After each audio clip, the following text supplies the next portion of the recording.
Thank you, Chris Agbo from Abuja. You want to know more about AI and how you can apply it on your work as a journalist and disability advocate. That's so beautiful. My name is Project. My people from Project. My name is Musab Bashir Falke from Kano State. Oh, that's beautiful. All the way from Kano. Thank you for joining, Musab Bashir. Any other person who would like to introduce himself or herself would be happy to connect with you. So you can just go to the chat to introduce yourself. Thank you, Esther Balogun from Lagos State, sign language interpreter. Thank you so much for introducing yourself. Without no further ado, would like to inform you that this program is brought to you from Center for Citizens with Disabilities in partnership with COAP. And Center for Citizens with Disabilities is the premier organization, non-governmental organization of persons with disabilities that promotes disability rights and development. We were incorporated with CAC in 2002, and since then we have been promoting issues of critical concerns about persons with disabilities.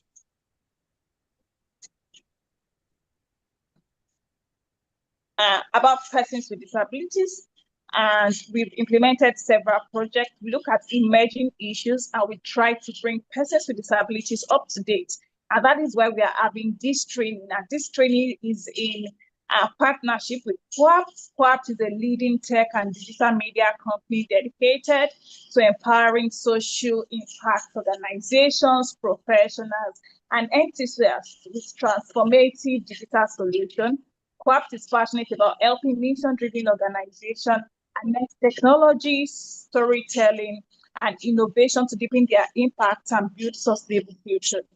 And some of their solutions: tech tools and platform development, capacity building training, and digital literacy. And that is why we are here today. If you are happy to be in this training and excited about what you could take home, can I see your thumbs up? Can I see reactions up and down in the chat, and also live reactions, just to show that you're excited about this? Thank you, Adebayo, for clapping. Yes, thank you so much. So to formally open this program, I would love to invite Mr. Godwin Inumeri, and the Acting Director of Center for Citizens with Disabilities, for his opening remarks.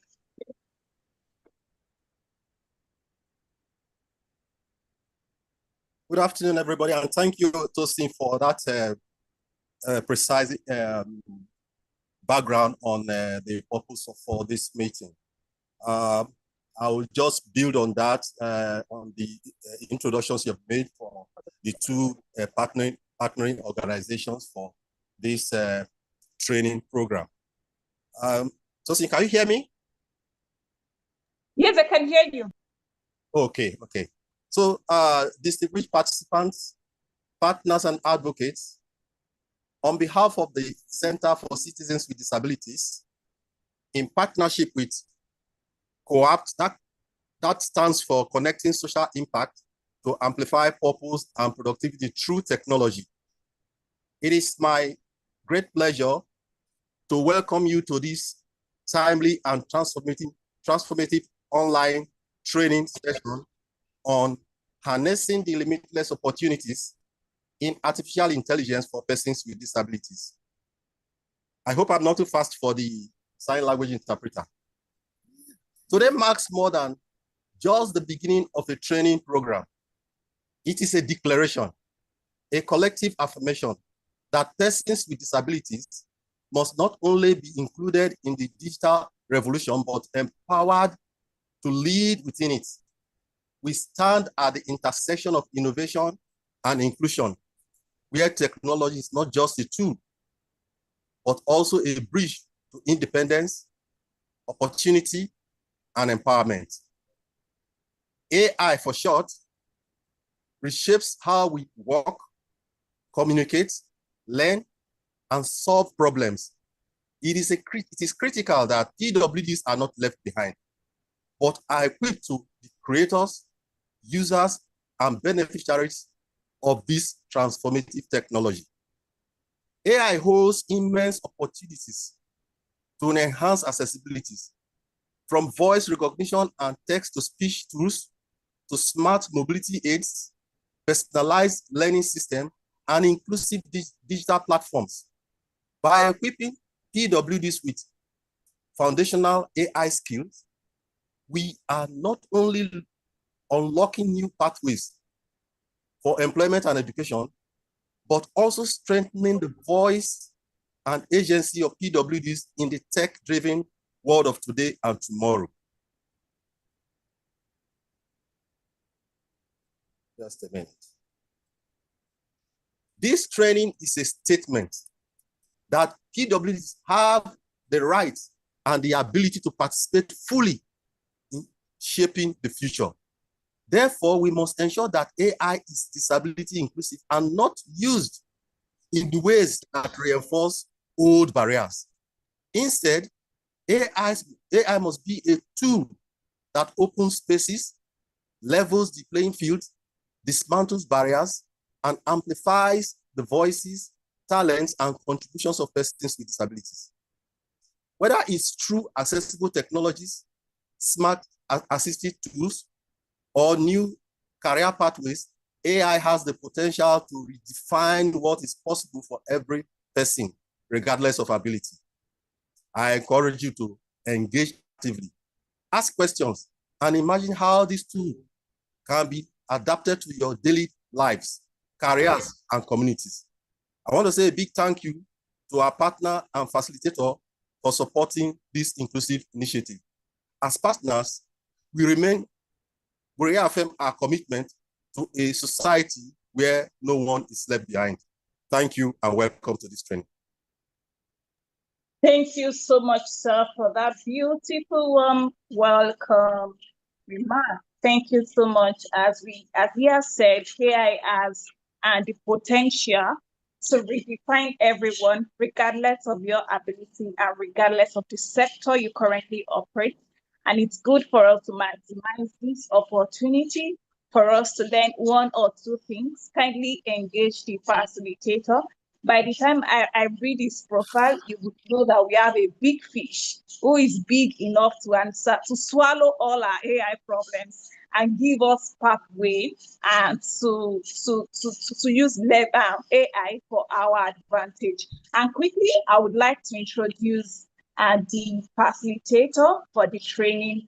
And this will be done by reading his biography. If you are inspired by what he has done and his achievements, I would like you to give him a round of applause at the end of his bio.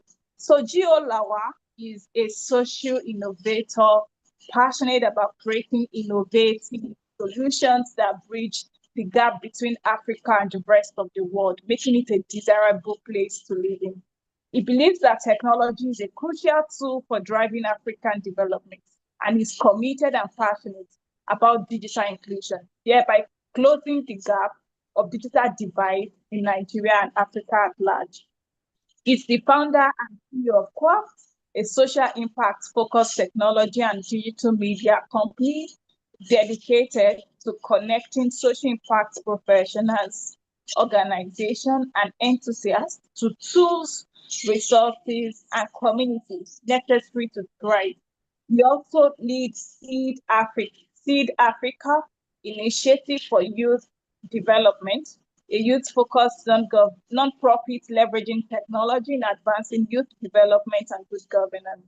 Through projects like the Artificial Intelligence Revolution Youth Project, Seed Africa has trained over 600 young Nigerians with AI tools needed in solving societal challenges, while reaching over 3,400 students from 5 higher institutions in Lagos State.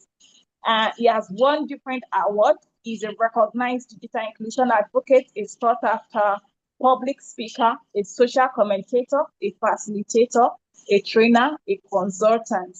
And he's currently the vice president.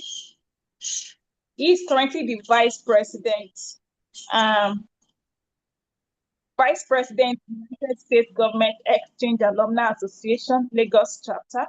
He's an alumni of Tony Elumelu Entrepreneurship Program, 2022 Fellow of the Carrington Youth Fellowship Initiative of the U.S. Consulate Lagos, Board Member Initiative for Women and Girls' Rights Advancement Abuja.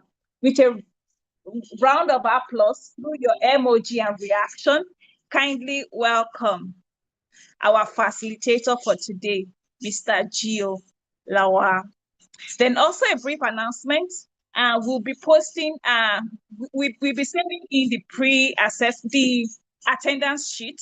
And remember, there was a bonus to the first 20 to register and also participate. So we'll be selecting we'll be selecting people at the end of the training. We've taken note of the first 20, we've screenshotted, but if you also know the time you clock in, it's also expected from, it's also something you feel on the form. So we've taken note of the first 20 participants. Yes, so we also needed to say that, but that you clock in early doesn't mean that you get it until the end of the program. So you must start with us and end with us. So that's the rule of the game for you to win our data reimbursement.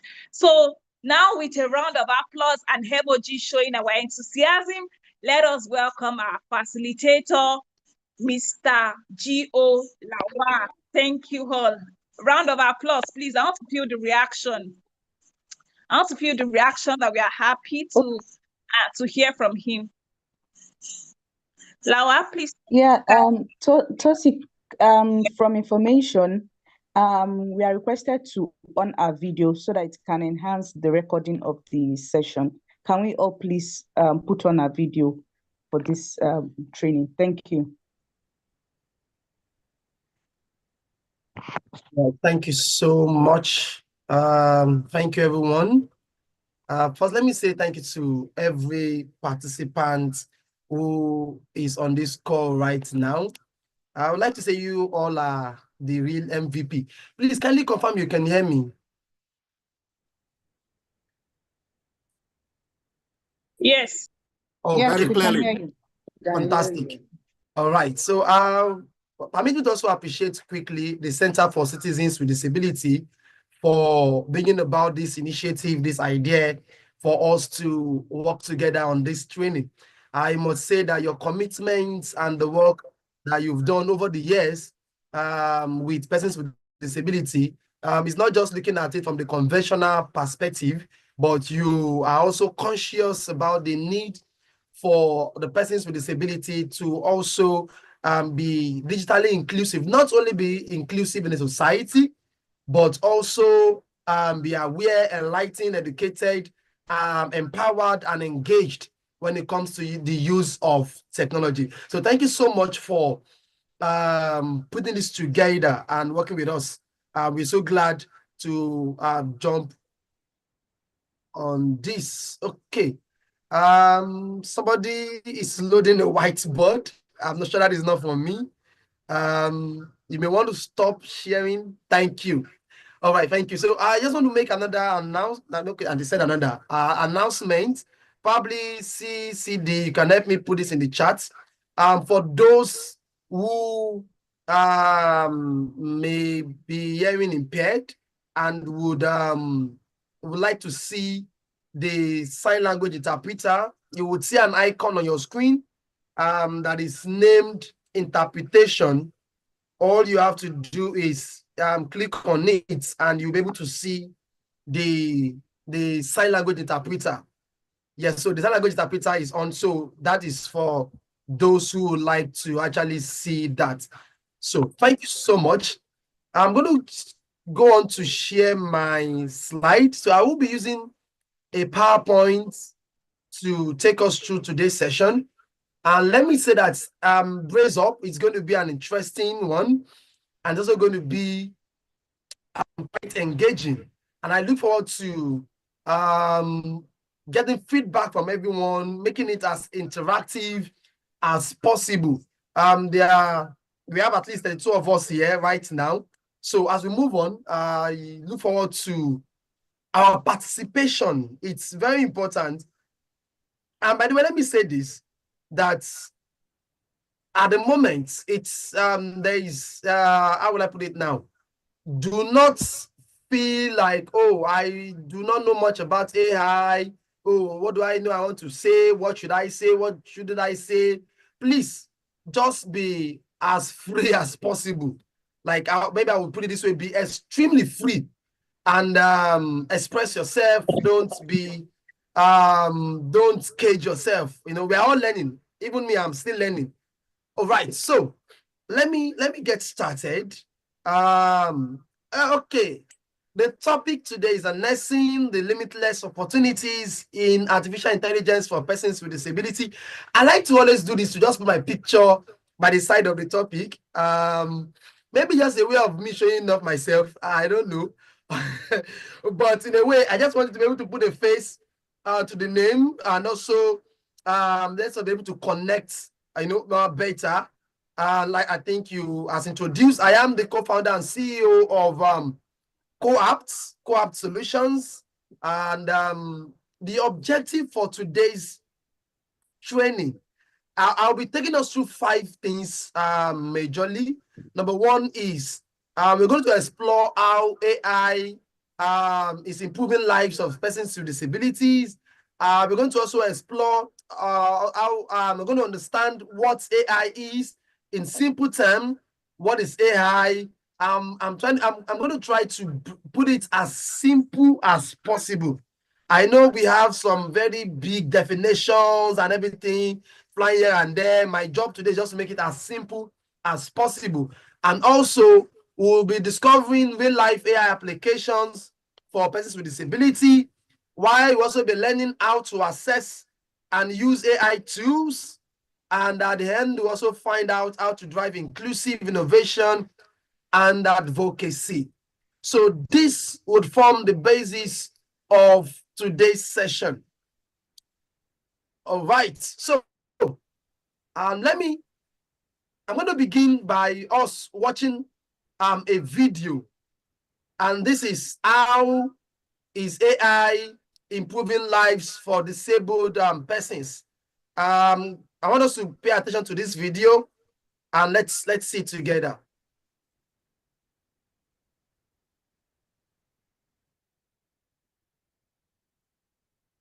AI has the potential to significantly improve accessibility for people with disabilities, fostering inclusivity and enhancing their quality of life. Here are some ways in which AI can contribute to improving accessibility. Assistive technologies. AI-powered assistive technologies can empower individuals with disabilities by providing them with tools to overcome challenges. For example, computer vision algorithms can enable real-time object recognition to aid individuals with visual impairments in navigating their surroundings independently.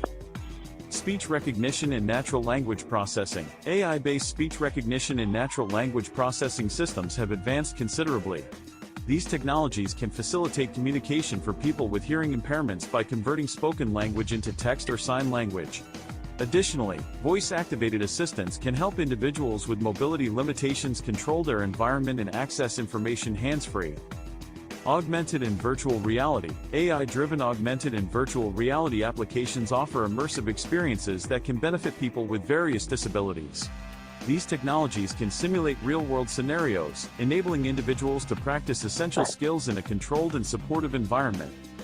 Accessibility in digital content. AI algorithms can automatically generate alternative text descriptions for images and videos, making online content more accessible to individuals with visual impairments. Natural language processing models can also assist in captioning and transcribing audio content, aiding individuals with hearing impairments in understanding multimedia materials. Personalized accessibility solutions. AI algorithms can adapt to individual needs, providing personalized accessibility solutions. Machine learning techniques can analyze user data to understand specific requirements and preferences. This enables the development of tailored solutions that address unique challenges faced by individuals with disabilities. Predictive assistance. AI can proactively offer assistance and support to individuals with disabilities. For example, AI-powered systems can anticipate accessibility needs based on user behavior patterns and provide timely suggestions or reminders. Inclusive design and user experience. AI can contribute to inclusive design practices by analyzing user feedback and behavior to identify potential barriers or challenges in digital interfaces. Prosthetics and exoskeletons. AI can enhance the functionality of prosthetic limbs and exoskeletons by enabling more intuitive and natural movement. Sensory augmentation. AI-powered devices can augment sensory perception for individuals with sensory impairments. Cognitive support systems. AI can assist individuals with cognitive disabilities by providing cognitive support systems. Emotional support and mental health. AI chatbots and virtual assistants can offer emotional support and assistance for individuals with mental health conditions. Accessible transportation. AI can improve accessibility in transportation systems for individuals with disabilities. Social inclusion and communication. AI technologies can facilitate social inclusion for individuals with communication or social interaction difficulties. Accessibility testing and compliance. AI can be used to automate accessibility testing of digital platforms and ensure compliance with accessibility standards. Data analysis for accessibility insights. AI algorithms can analyze large datasets to derive insights on accessibility challenges and trends. It's important to note that while AI holds great potential for improving accessibility, it's crucial to ensure that these technologies are developed and deployed ethically, with a focus on inclusivity and privacy. Collaboration among AI researchers, developers, and individuals with disabilities is key to ensuring that AI solutions truly meet the needs and enhance the lives of people with disabilities. Thanks for watching the video, and don't forget to subscribe to our channel for more. Can you confirm you can still hear me? And We can hear you. all right, and I hope we all. If you can see me too, please. Yeah, we can hear you. Sign language interpreter. Yeah. Sorry, what did you say? Can you see me too from here? Can I see you? Who's speaking? Sign language interpreter. Vivian, can you Sign see language me too? interpreter. Okay. Oh, okay. So I may need to switch because Vivian is the assigned sign language interpreter right I now. can see you now. I can see you, Vivian. Okay. Yes. All right. So let me. I think I can proceed, right? Yes, yes, Mr. Lawal, please. Is it possible to assign 2 people for the sign language interpreter? As sign language interpreter? I say, can you assign 2 people as sign language interpreter? Yes, I thought that was what I did, but let me Okay. quickly confirm that. Let me just quickly confirm that.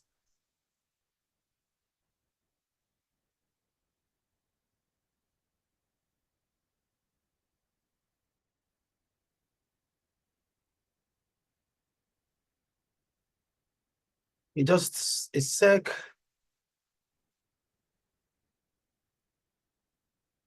So who is the second sign language interpreter? That's Esther, right? Esther, yes. Yes, Esther Balogun. Yes, I've said that. Just a sec.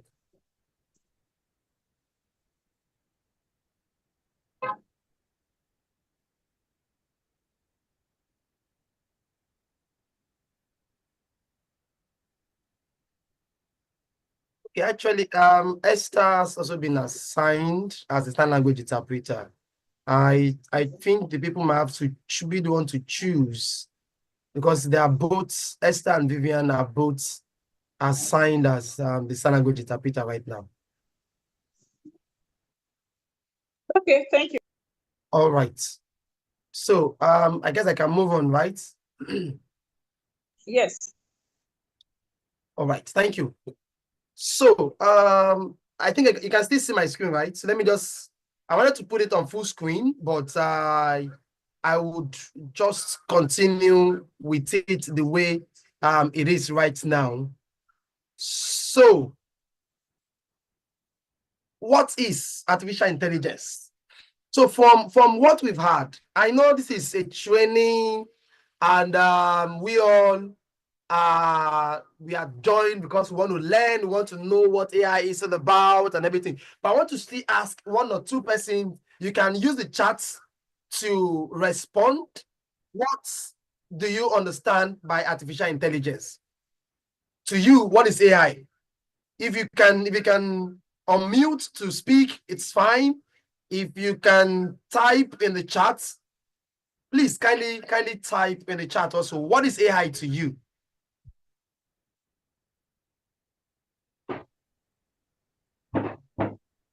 Anyone? Okay. Inkiruka, Imia, I think you're muted. Do you want to speak? No, not yet ready.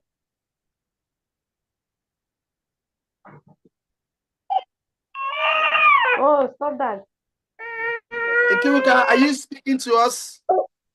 No, I'm not yet ready. All right, so I just have to mute you. So anyone who can, you understand, like I said, I don't forget I said earlier, we don't have a perfect answer as far as this is concerned. Because if you probably know everything, you won't be here. Even if you have to facilitate you right now, I do not know everything. Yes. So anyone? Hello, where are my people? I want you all to speak to me. Okay, I can see someone in the chat. Try and put that up.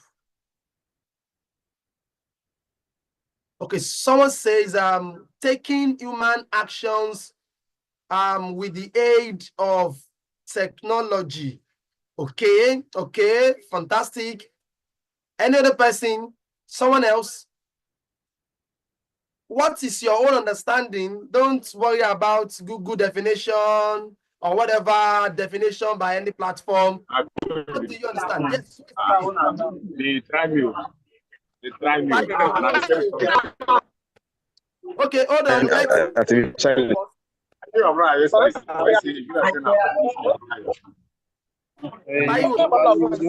Can we mute our mic if we are not speaking? Okay, Can you mute them?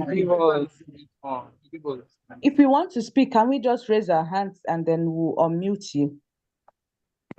Okay, so Alozie,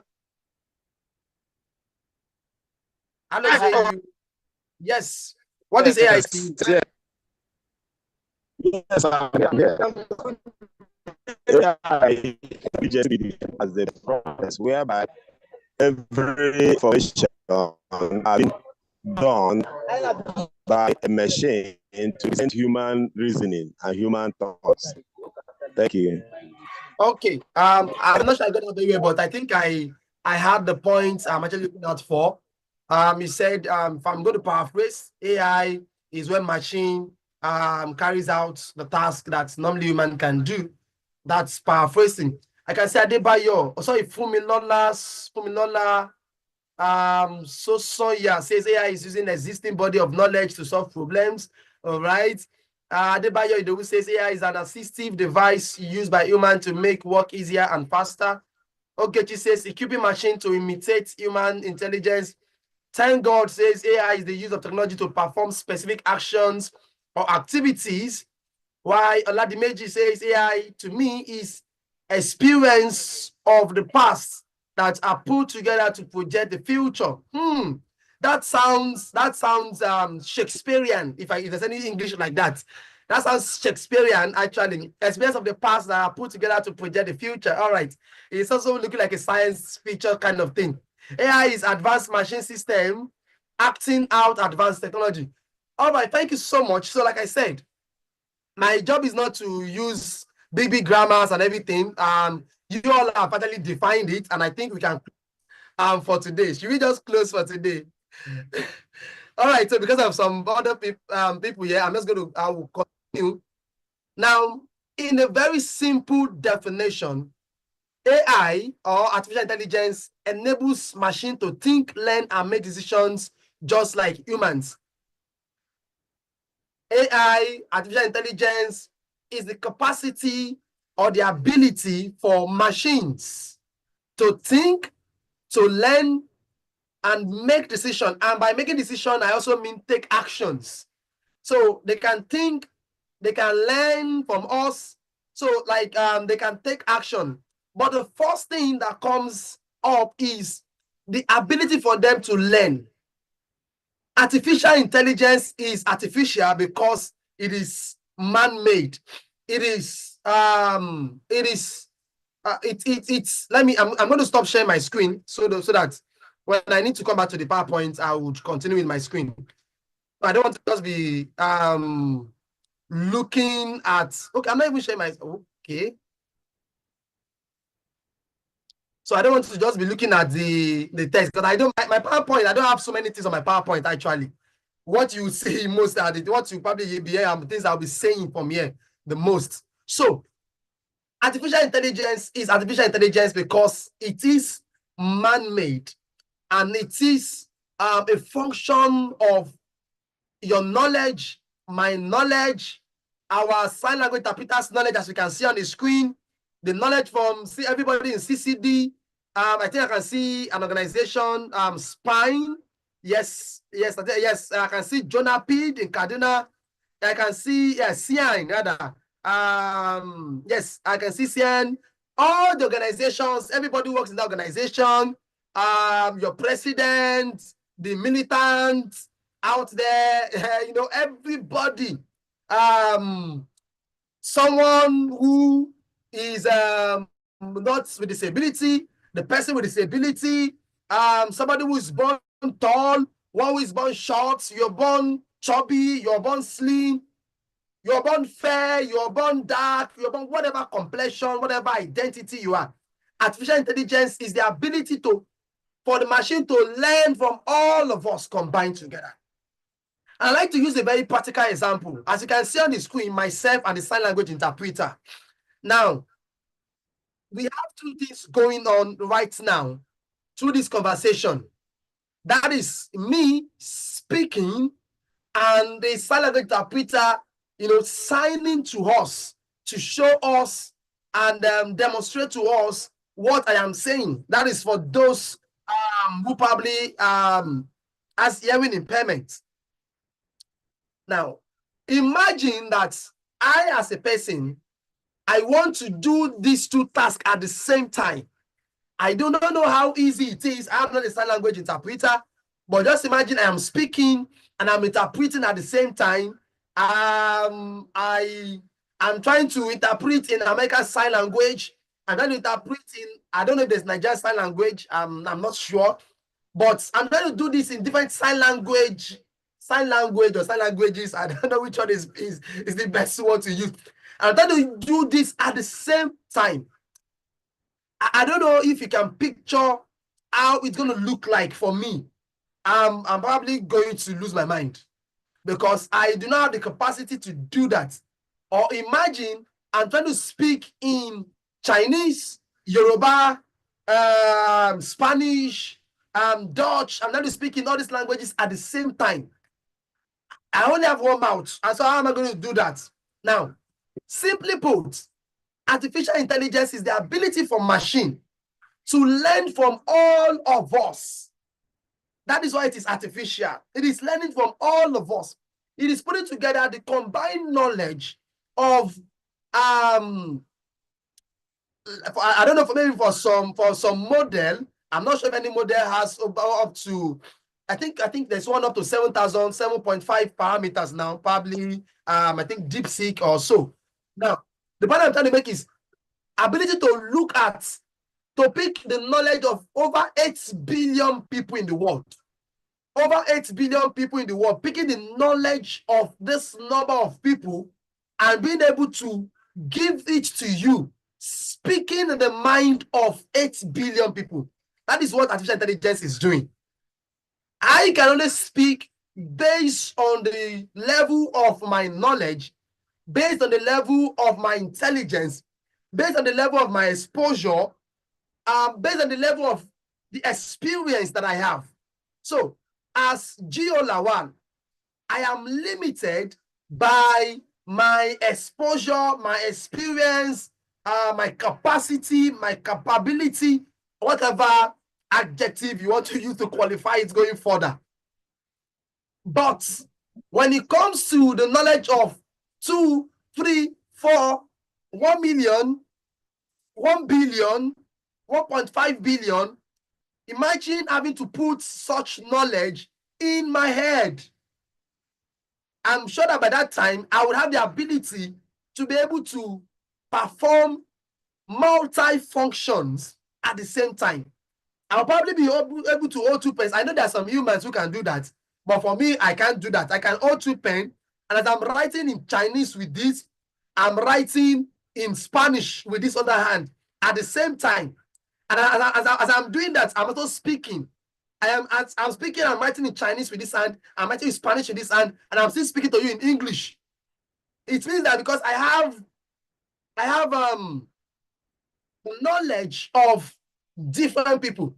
Now, I know I'm not going to try to be, I'm not going to sound religious, because I know there's a religious perspective to all this conversation. But the point is the question a lot of people don't want to ask is AI good? Some people would say that AI has come to take away our knowledge. Some people will say that AI has come to take away our job. How many of you believe that AI has come to take away people's knowledge? Can I see you? Can you just raise your hand? You can use the raise hand button. Sorry, you can use the virtual raise hand button to raise your hand. Use the virtual raise hand button to raise your hand.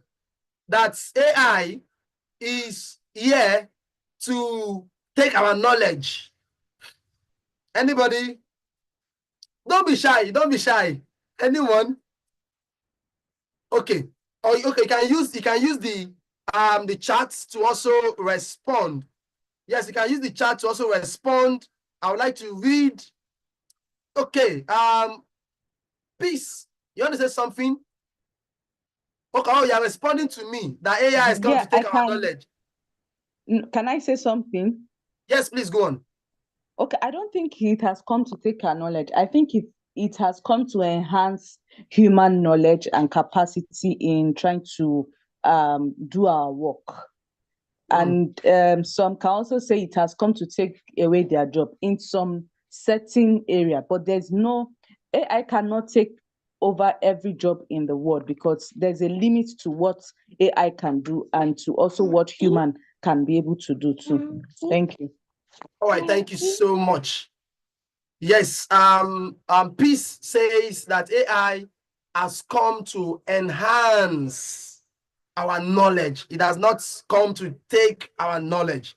And I'm going to come to explain further. I can see in the comment section, Oladimeji says, what I heard is AI is here to replace humans. Okay, I'm trying not to be judgmental, but let me say that, let me just go on. I'm going to export everything together. Agba Chris says AI is here to complement, not take our knowledge. Yes, thank you. Okay, so AI has come to enhance, to complement our knowledge. And I'm going to, and by the way, AI has not come to replace humans. No, it hasn't come to replace humans. AI is here to complement. And I would say, in fact, I wanted to start with this, but I'm going to use this to quickly explain or to answer that question. How many of you remember if you need to communicate before we had phones? So, okay. Someone says we can use AI to revolutionize disability community if we know how to go about it. We shouldn't be afraid to embrace it, but learn how to use to our advantages. That's from Olushola Adevi Bigbe. Yes, thank you so much, Olushola, for that. So let me, as I was saying, how many of you remember before the advent of phone, if you need to write a letter to someone in, let me not even go too far. I was going to say maybe from Nigeria to US. Let me not go too far. From Lagos to Kaduna. I want to write a letter to somebody in Kaduna, to communicate to somebody in Kaduna. How long is it going to take? Maybe my daddies and mommies who probably grew up in that era where you have to send letters to post office. I don't know, maybe they're on the call. If you are here, please, you can just drop on the chat. But I believe that from Lagos to Kaduna, we take nothing less than 3 days. For you, Maladimeji says 6 months to a year. I don't know if that is already too far. But people saying 3 days. And people saying 3 days. Okay, whichever one. But the point I'm trying to make is that it's going to take you some time for the letter to get from Lagos to Kaduna. Now imagine, now you are trying to converse after you've written, dear peace, oh, how are you doing today? I hope you're fine. This is your friend, Dio Lawal. I'm writing to check on you. Now you sent to peace. Oh, okay, peace is in, I think, Abuja. You sent to peace. Now, peace now also respond to me. Oh, Dio Lawal, I received your letter 5 days ago, 2 months ago, 6 months ago, and I am fine. Now, I don't know if you can picture in your mind how that conversation is actually stealing. You know, there's this distance. Now, imagine now you can pick your phone and we can have in fact, we can have a whole conference on our phone, not even just a conversation. We can have a full-fledged conference on our phone. Do you get the same thing? Before now, you want to open your door in the days of bunch of keys, and you have lots and lots of keys, bunch of keys, and you have to try key 1, you try key 2, you try key 3, you try key 4, you keep trying the keys until you finally find the key you want to use to open the door. But now, with just a key card, of maybe let me use this. Just a key card like this. You just go to what's it called? Your door, and you just place it on the door. And before you know it, the door clicks, and you have the door opens already. Is that not that's the beauty of of technology? What technology is doing. Sorry, just maybe 2 seconds. I'm trying to put up the other sign language interpreter. I'm trying to spotlight. Sorry, please.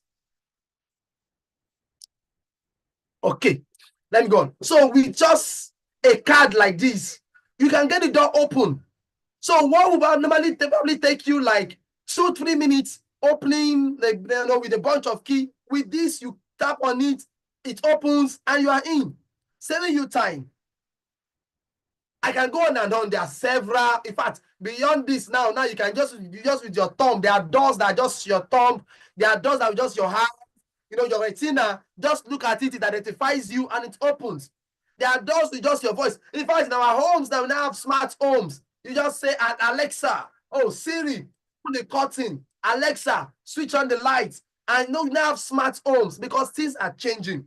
Now, why have I gone back, trying to take us from where we used to be to where we are? And I'm going to link it back to artificial intelligence. This is because the world of technology is evolving. It is changing day by day. And the thing is, it's waiting for nobody. It's not waiting for anybody. Those who are able to improve and grow with it are those who are able to adapt to it. Those who are able to begin to make use of technology the way it should be used. The early adopters of technology are the ones who would then get from the benefit of using technology.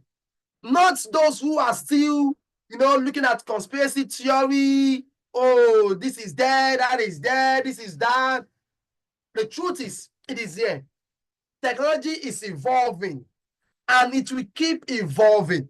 So let me go on, because I need to relate this back to persons with disability, so we get this together. Let me move on quickly.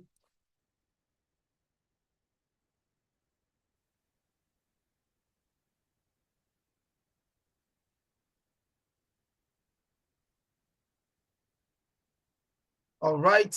Okay. Sorry. All right. So now, why does artificial intelligence matters for persons with disability? As you can see on my screen, I have just 3 points. I'm just going to dwell on concerning this. Why is it important for us as persons with disability or as people who engages or whose work aligns with PWDs, those who works in driving the inclusion of persons with disability?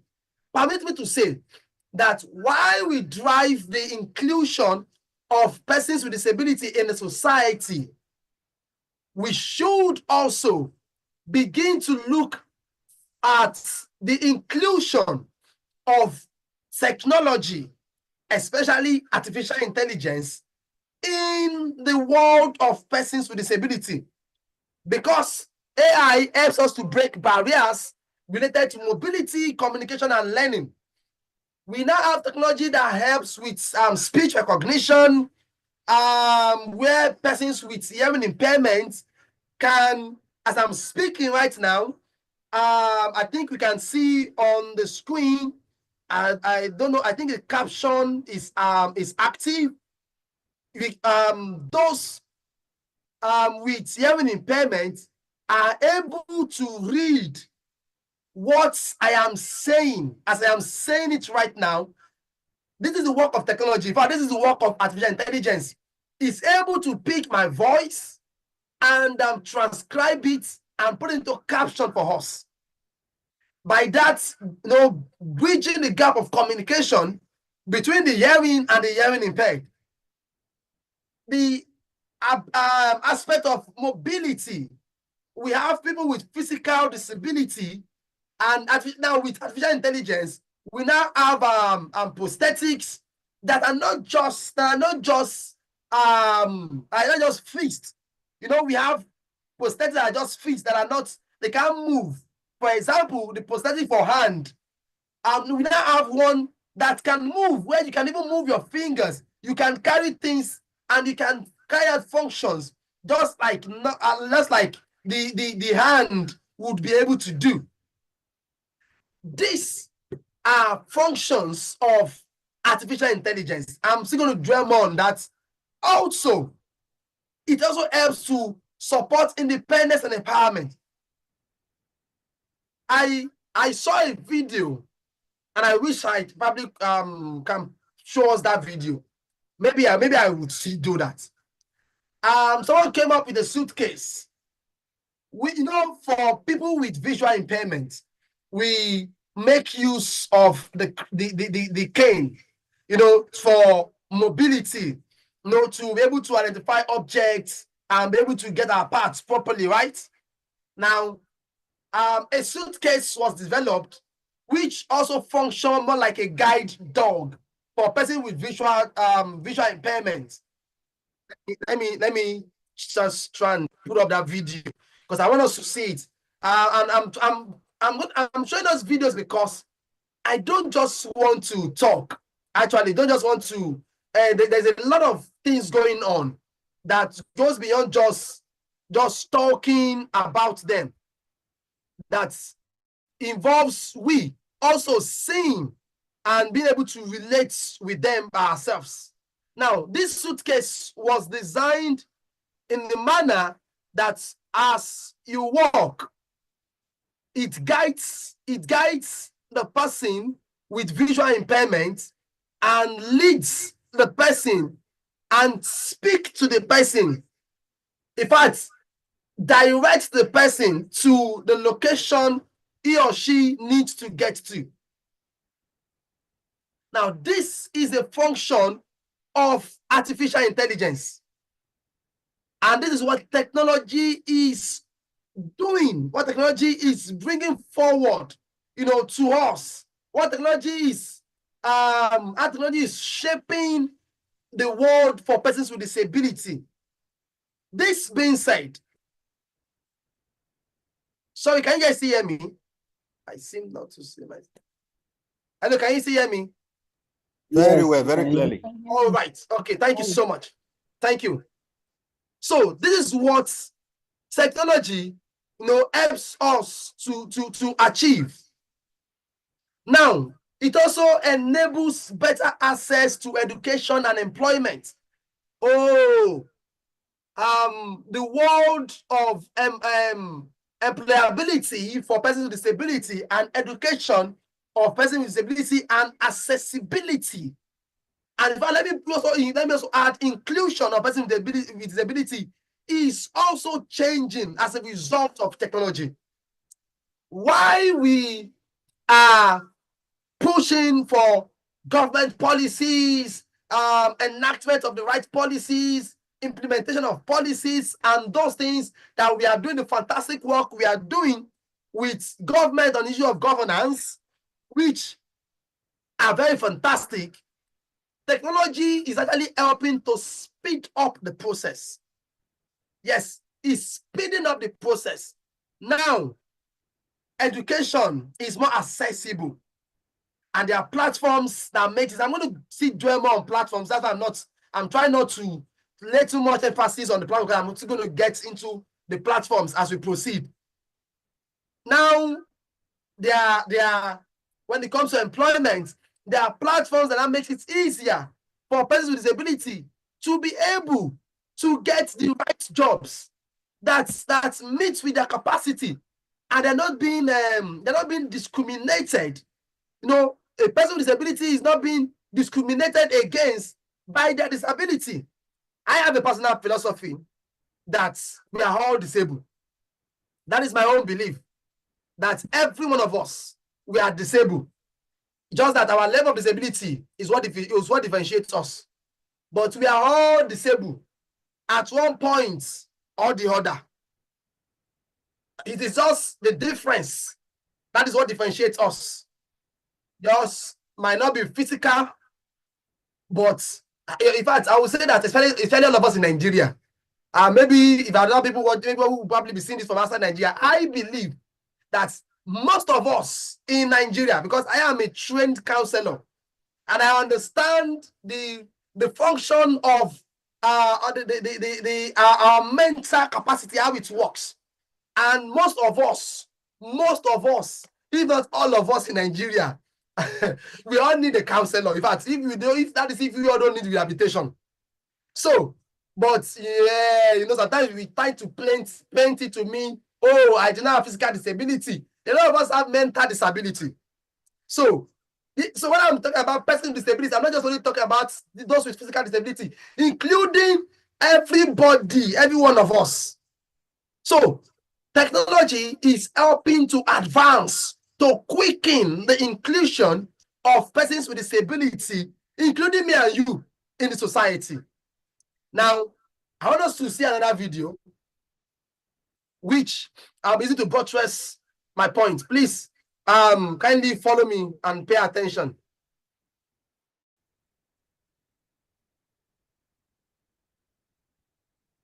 So these are real life AI platforms, like I said earlier, that I want us to see. Please, Welcome to Eyes on AI, the channel that keeps a... So did you hear can you hear the audio? Just to be sure. Yes. Okay, fantastic. Let's go on then. Yes, we can. keen eye on the latest and greatest developments in artificial intelligence. Today, we step into the fascinating world of AI technologies geared towards making lives easier for people with disabilities. We'll explore 10 such exciting AI tools that are not only breaking barriers but also reshaping the way we perceive accessibility. The first technology on the list is Seeing AI. This amazing app designed by Microsoft uses the power of AI to narrate the world to visually impaired individuals. It can recognize text, identify products, and even describe people and emotions. Next up, we have Ava. Ava takes on the challenge of facilitating communication for the deaf and hard of hearing. By transcribing conversations in real time, Ava ensures that no one misses out on a word during interactions. Third, we have the Google Lookout. This handy tool helps visually impaired users identify objects and text around them. It's like having a personal assistant that sees the world for you. Coming in at number 4 is the Sesame Enable. This nifty app allows people with mobility issues to control their smartphones using head movements. It's a game changer, opening up a world of digital possibilities. The fifth AI technology on our list is the Liftware Steady. This smart eating utensil helps people with hand tremors eat with ease. It uses AI to stabilize itself, reducing spillage and making mealtimes more enjoyable. The sixth technology is the VoiceIt app. VoiceIt is designed to help people with speech impairments communicate more effectively. It learns the user's unique speech patterns and translates them into clear speech. Next, we have the Smart Wheelchair by Will. This autonomous electric wheelchair uses AI to navigate safely around obstacles, offering users a greater degree of independence. The eighth technology is the Dot Watch. This smartwatch uses AI to convert text messages into Braille, giving visually impaired users a new way to stay connected. The ninth technology is the Orcam MyEye. This wearable device can read text, recognize faces, and identify products, making it a powerful tool for the visually impaired. Finally, the 10th technology is the prosthetic limbs by Open Bionics. Their advanced prosthetics use machine learning to adapt to the user's movements, offering a more natural and intuitive experience. These 10 AI technologies are pushing the boundaries of what's possible, making everyday tasks more accessible for people with disabilities. All right. Please confirm you can hear me as we go on. Fantastic, fantastic. Okay, thank you so much. Love that. I love that energy. Now, these are different AI platforms that has been designed, that has been created for different purposes to help people with disability to be able to access and be able to, get included, if I'm going to use that way, in the society, the way they should be, without leaving anyone outside. Let me say this, that artificial intelligence goes far, far, far beyond ChatGPT. Oh, it goes beyond ChatGPT. Most times when we hear AI, a lot of us, what we think about is ChatGPT. It goes far beyond. Of course, there are in fact, there are thousands, if not in their millions already, AI platforms out there for different purposes. Text to speech, text to speech, speech to text. I'm sure even some very deep level of technology whereby people can use their mind to control their phone, and they can use their mind. In fact, there's one, I can't remember exactly the name now, where someone who is physically challenged from the neck downward is able to use the mind, just the mind, to control the computer. Now, this person is unable to use his hand to operate a computer. And you probably think, oh, how is this person going to use a computer? But yet someone else developed a technology that this person, without touching the keyboard, can use the mind and control the computer and still carry out, of course, the usual function that you and I can do. Like I said, I wanted to show us a video, and this is very important that I actually make us to see this, because it's very important, and I want to pick lessons from all this. My job today is to expose us to as much information as possible within the shortest time that I have about technology, especially about AI, and how it's helping to advance the work and the world of persons with disability. Okay.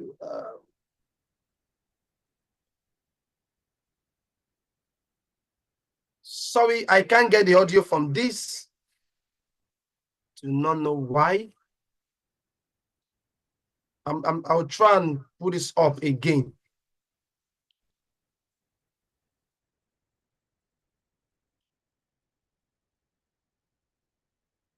Okay, just a sec. Let me try and bring this up again.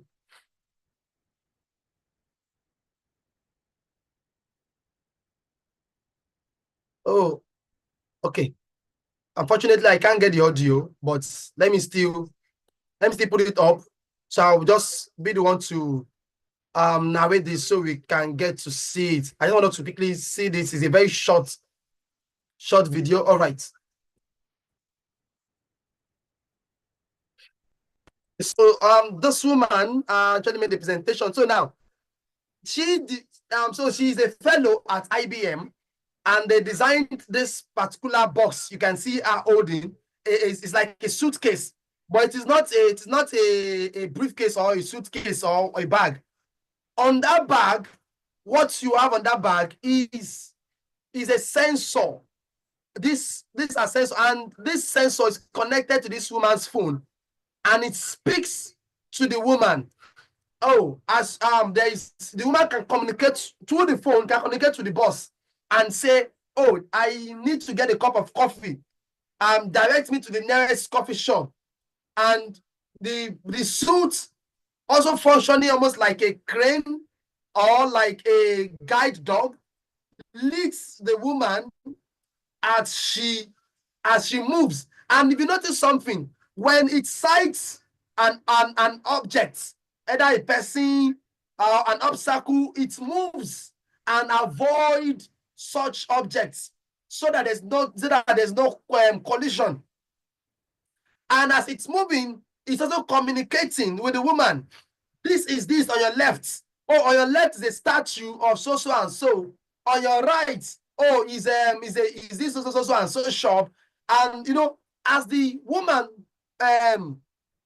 moves on, then what this suit or briefcase, whichever one is being called, does it helps to communicate with this woman. Now, as you can see on the bag, I just call it a bag. It's not a bag. On the suitcase is a sensor, which works like the eye and can capture 360 degree visual for the user. It moves around, and there's another one that detects and communicates with the phone. And you can see inside the suitcase is a CPU and every other gadget, every other thing that helps to control from image to map, and then convert them and communicate with the phone, and of course a battery that helps to run the suitcase. Now, all these are the technologies that are available, you know, and are helping persons with disability to be able to get more inclusive in the society. Someone says, no, technology, no doubt, has greatly advanced. Thanks, sir, for bringing this to our awareness. You're welcome, sir. Yes. So AI is playing a significant role when it comes to the advancement and the inclusion of persons with disability. I'm just going to go on because of time, but this do not come without challenges. Yes, there are several challenges out there, and especially in this part of the world, a place like Nigeria, where not just Nigeria and Africa at large, where we are still, I'm trying to choose my words carefully. We are still playing catch up. Yes, that's the word I'm looking for. We are still playing catch up, you know, with the world of technology. When it now comes to inclusive technology, there's still a very, very huge gap when it comes to inclusive technology. As a nation, as a continent, you are still playing catch up to a lot of technology, actually. So when it then comes to inclusive technology, we are still playing catch up, which as a result of this has led to high costs of this technology, and they're also quite limited for persons with disability to access. It's a sad reality, and I wish most of these technologies, especially the ones that have shown us right now, are that available in this part of the world. So it is still a major challenge, Also, the lack of inclusive tech design, coming up with products that are inclusive. In this part of the world, developing our own kind of technology, and we are more intentional with them, we are able to bridge these gaps as quick as possible. And of course, the gap in digital literacy among the persons with disability. Like I said earlier, while we are pushing for the inclusion of persons with disability in the society, in governance, and every other area, it is important for us as persons with disability to also be digitally inclined. Our level of digital literacy is very, very important. And that's why when I said technology is advancing, it is evolving, it is changing. And it is those who are able to get to use technology as quick as possible are the ones that are going to enjoy of the benefits of using this technology. Oh, we shouldn't just play, oh, I am a person with disability. Oh, how do I use this technology? Oh, this thing is not created for us. Oh, no. As simple, I was going to say as simple. I don't know. I try to always avoid myself using that word as simple. Because I've come to realize that what can be simple to you is not simple to a lot of people. But the point I'm trying to make is that we should get ourselves acquainted with the basic technology. Digital literacy is very, very and extremely important for everyone, including the person with disability. Yes, it is very important because if the technology is being created and you do not know how to use it, then it will no longer be a situation of availability, but a situation of the use of this technology. So, as a person with disability, we are also to, take it up a little bit and learn the skills. And I'm sure there are a lot of organizations actually doing fantastically well around this, who are helping the person with disability to be able to learn the use of technology, use of the computer. I just give a very practical example now. Someone who designed how to use a computer without touching the computer. In fact, I just remember very well. There is a Nigerian, I think I saw that sometimes ago, not quite far, not quite long. A man, I'm trying to remember the states in Nigeria. I know he's a Nigerian, who is visually impaired, and he actually built a computer. I'm not saying learned how to use a computer. No, he built a computer that is able to work for visually impaired persons. So the computer is built. This is not even in US, whatever, Europe or whatever. This is in Nigeria. This was built by a Nigerian. So why I'm saying this is that even if this technology are being built, if you do not learn to use them, you would then also the gap will still be there. Now, I'm emphasizing on this because artificial intelligence is not built on simple technology. No, it isn't built on simple technology. Yes, people are making it as accessible and as inclusive as possible, which is why we also need to, I don't want to say catch up, but for lack of better word, we also need to catch up with it and be involved in it. And the last challenge is bias in AI data sets and tool. And it's important that I actually stress this. There is a lot of bias, even with the world of artificial intelligence right now, to some part of the world, and I'll say like Africa, for example. And let me give you a particular example. You are trying to search for, or you want to create an image, and you write, give me an image of a woman, as simple as just a woman, not specific. I can tell you that 90% of the time, you're going to get a woman that is white skin, or that is, let me not say white skin, that is either, that is not African, let me use that way. That is likely what you're going to get. Now, remember I said that the artificial intelligence is built on multiple knowledge. It is what AI is being fed with that is also giving back to us. Yes, it then have the ability to learn on its own, build on this knowledge. It is teachable, it learns, and it then takes decision. If you remember my definition earlier. Now, there is still the bias and the gap in the data sets of artificial intelligence.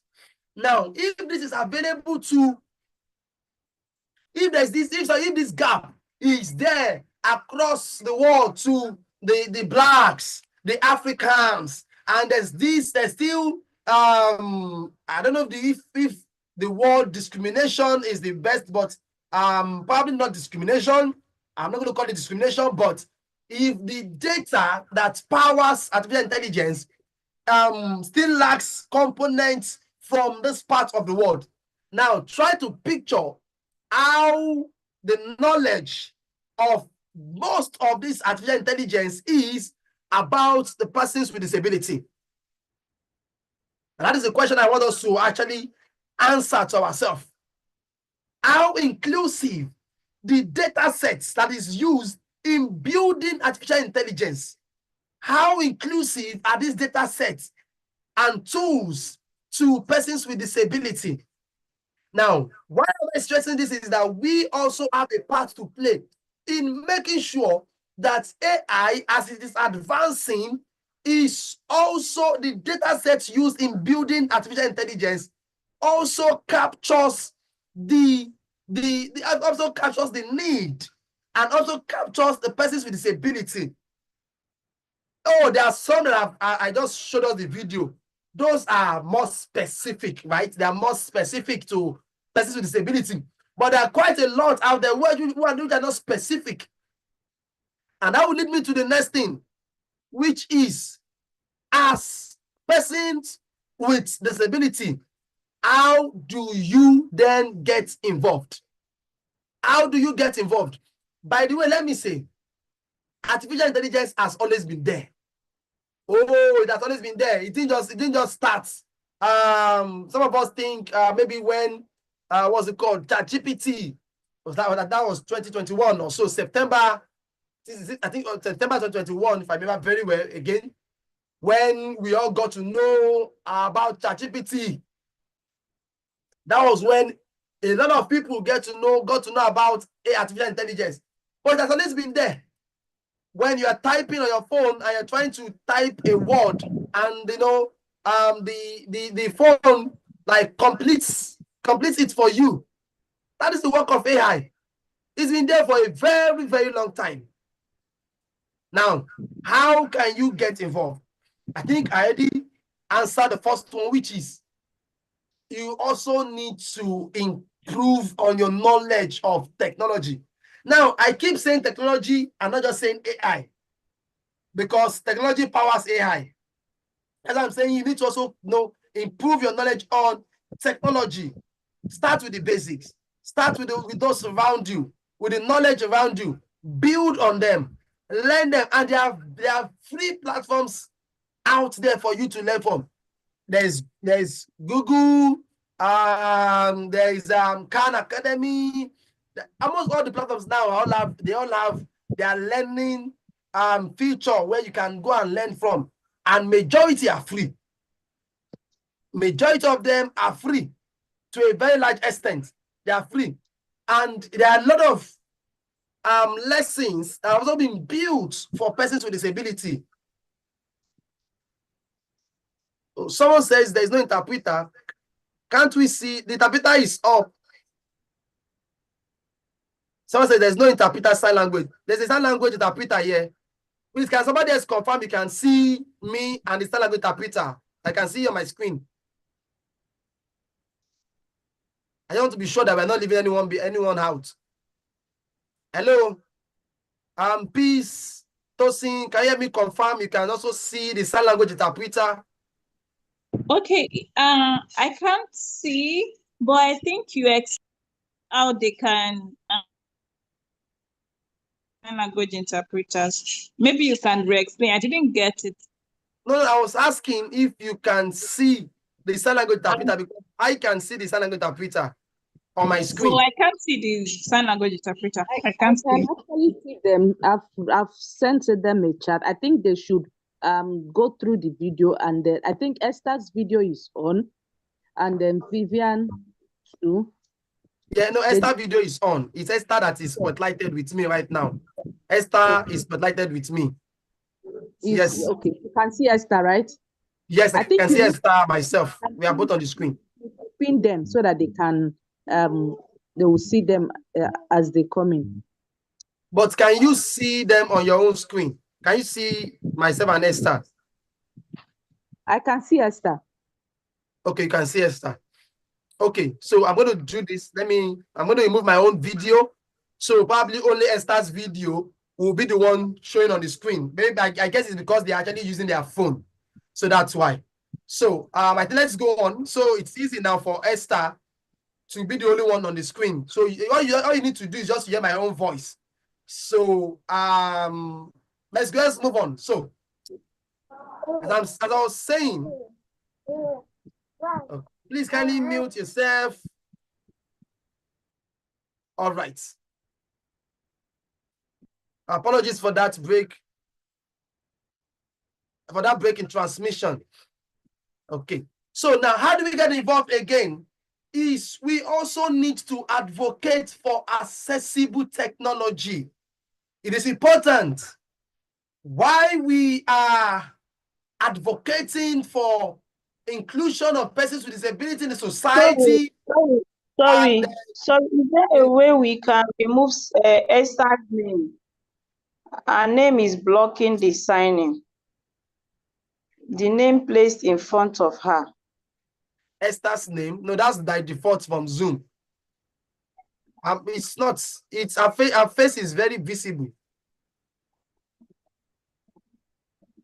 I don't know if anyone can. Probably you can stand up because your name is blocking the signing. No, all you have to do is just to click on the icon. Then Madam Esther will appear on full screen. So just click on the icon. She will appear on the full screen. So you'll be able to see her very well. Yes, Esther is very visible. That depends on your phone. Yes, I think it's the phone, but she's very visible. Okay. Visible. So let's move on. Now, okay, guys, I was saying, you also need to advocate for the inclusion of technology, not just inclusion of persons with disability in society, but how our technology are also inclusive.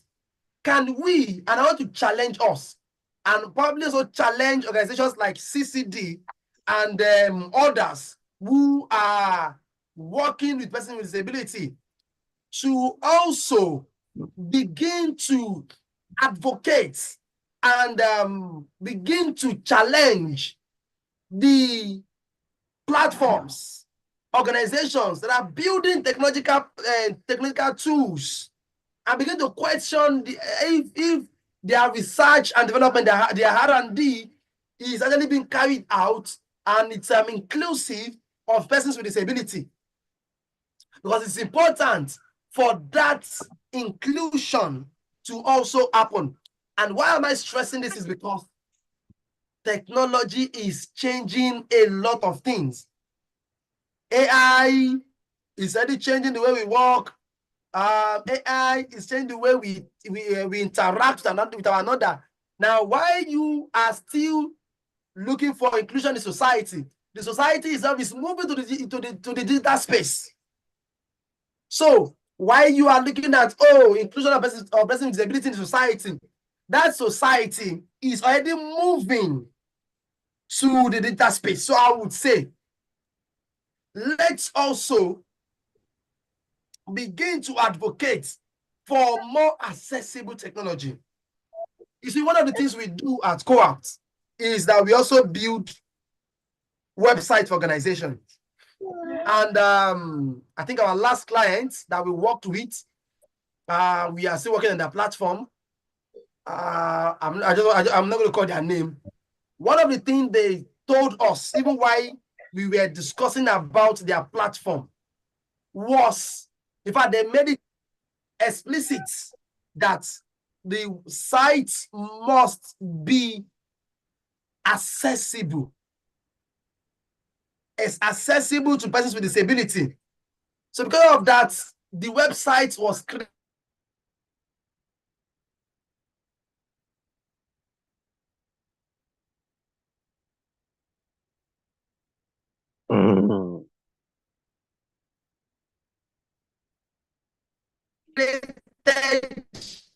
In a manner that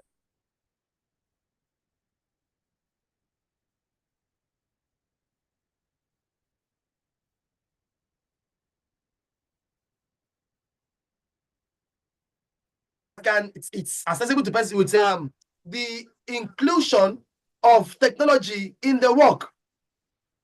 Hello. Okay, I just want to be sure that you can hear me.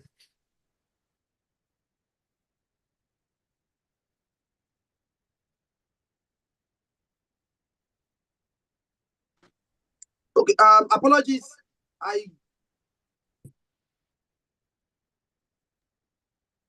Yeah, Lawal, you are breaking. I don't know if you're still in the call. Yes, can you hear me now? How is it now? Okay, Can you it's fine. confirm? Is it better? Okay, Yeah. Thank you. Someone says they can hear you. Okay, so let me go on. I'm trying to quickly speed up because of time. Let me rush up. Okay, how do you also get involved? You also get involved, by also seeing how you yourself can also innovate to solve real world disability challenges. Now, why do I think you as a person with disability, or you as someone working with person with disability, how do you also need to get involved and start creating innovative solution? Is that you understand better. There's a saying that he who wears the shoe knows where it pinches better, right? It is he that wears the shoe that knows where it pinches better. So when it comes to designing and developing platforms and tools for persons with disability, it is a person with disability that would understand better. So this is why we ourselves need to be innovative in what we do. Let me say this before I drop the last comment, the last point, and that'll be the last thing on this training. I had worked in the development space for over a decade, and I have worked from different perspectives. But I have always been someone who have worked within the tech space. In fact, I have deep knowledge of technology, but yet I have worked in the social development space. In fact, I have worked on issues of women, disability, and all that. But at a point, and that was what informed the work that we do at Co-opt, and I'm telling you this so that we also would see why you also need to take it from our own perspective. At the point, I saw this big gap in the way the social impact or the social development space is being run without the use of technology. In fact, if not for COVID-19, the pandemic of 2020, I'm sure that the development space will not be using Zoom as we are using Zoom right now. But COVID-19 forced a lot of us to adopt the use of technology. Now we are having this conversation. I'm sure before now, if they say let's have a webinar, the person with disability will probably have argued that no. We, the PWDs, cannot join because it's online. How do we do this? How do we do that? How do we do this? But now we are here hosting a webinar for persons with disability, because as time moved on, this platform begins to change, begin to look at how to add other things to it to make it more inclusive. So this is one of the gaps that we saw that then made us to go establish co-ops and focus majorly on social impact and see how we can use technology to advance the work of organizations like CCD and others out there. So the last thing, the last point as I close is that you also need to join a community of tech-inclined people or a community or communities that are focused on tech and inclusion. This is very important because while we belong to our own community of persons with disability, which is good, let's also join the community of communities that are focused on tech and inclusion. It's going to help us to go a long way in also understanding the conversation, and not just understand, but being part of the conversation. Because your inputs will be needed in such community. And let me say that for us at Co-op, so we currently have, we also have a community like that, which currently we have close to 450 professionals and leaders of organizations in that community. And this community is built, in fact, it's a community that is led by Co-op, and the focus of that community is how to bring about the use of technology to advance social impact. So it is not just on different conversation, not on governance, not on this, but it's on technology for social impact. So, and I think such community will also be good for you and I to be part of, and so you can also get to learn more, get involved, and also be better equipped with the skill, the knowledge, and also get to meet with other people and network as we proceed in advancing the use of technology in the work that we do. Ladies and gentlemen, at this point, I'm going to say thank you so much for, it's been over 1 hour now. Thank you so much for the time. I hope we have been able to pick more than one thing. No, when I say I hope we've been able to pick one thing, but I'll say more than one thing from this session.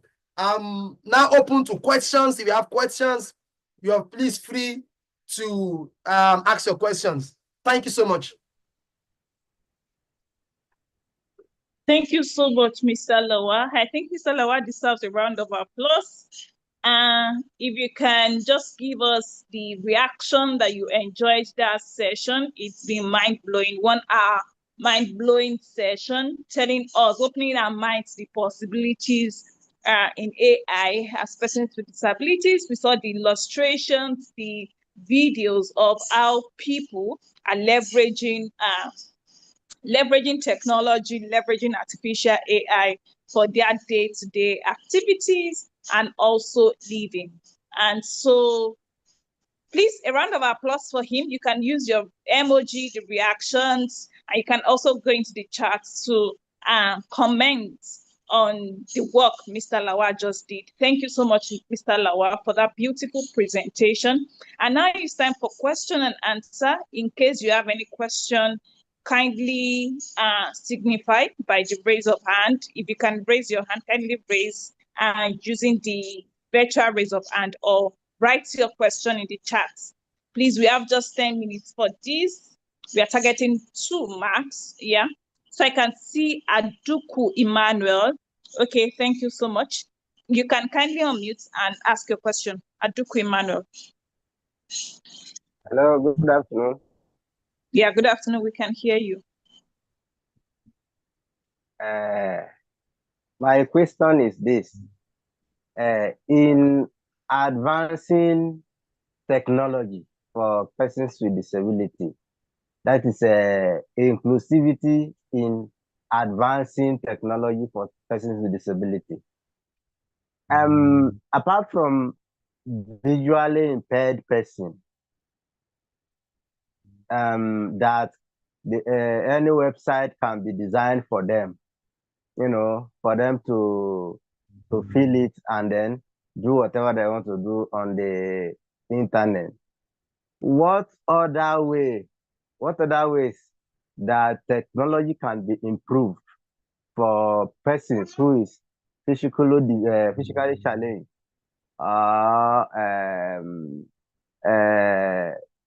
hearing impaired? Is there any measure that can be put in place to improve technology for this set?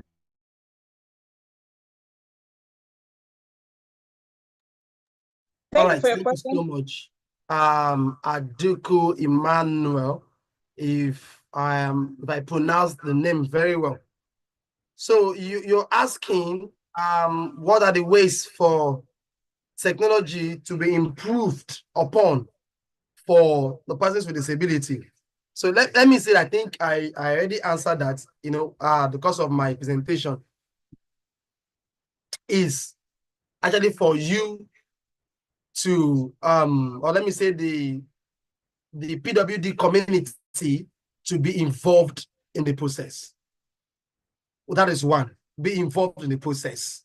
And you cannot be involved in what you do not know, like what you lack knowledge about. So in your involvement is you also acquiring the skill to know about it and be able to speak on it, while also advocating for more. I won't say there are none. There are lots of inclusion when it comes to technology. There are countries, especially let me say, I don't know how they always call them first world or whatever country, that are very conscious about the inclusion of technology. So technology is improved upon day by day. As it's advancing, people keep building on it. And that's why I mentioned I also need to engage the R&D, that's the research and development team of companies, organizations that build this technology, so that we are also factored into the process of them designing and coming up with these products or with these platforms. So I don't know if that answers your question.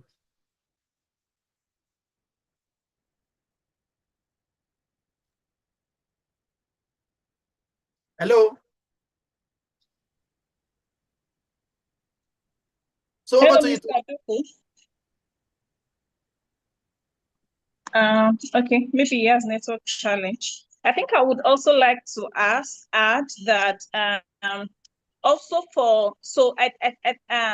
regarding websites too, persons with albinism have issues with small fonts, and some of the advocacy point is to see that fonts are larger or adjustable. Sorry,